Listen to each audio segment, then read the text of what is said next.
ആശ്വാസം വന്നു. നാരായണ ശ്രീ ഗുരുദേവൻ ദുഃഖിതർക്കായി നേരായ മാർഗങ്ങളേകുവാൻ പൂജാതനായി. കാരുണ്യത്തിൽ പൂക്കൾ വീഴുവാൻ ആരംഭമായി. വന്നല്ലോ വന്നല്ലോ കാലം രക്ഷകനായി. മണ്ണിന്റെ മന്നവൻ മാനവൻ ആരംഭമായി.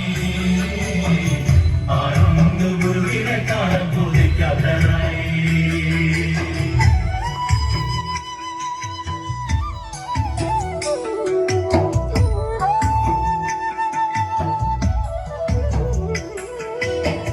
നിർമ്മലമായ വദനം നിത്യസത്യങ്ങൾ ഉണരുന്ന വാക്ക് നിഷ്കളങ്ക സ്നേഹം കാണുന്ന കണ്ണ് നിസ്തുല മോഹനമായ ഭാവങ്ങൾ.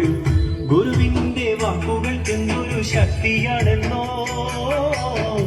ഗുരുവൊന്നു നോക്കിയാൽ പൂക്കൾ വിരിയുന്നുവല്ലോ. ഗുരുവിന്റെ പാദത്തിൽ വീഴുകിൽ പാപങ്ങൾ പോകും.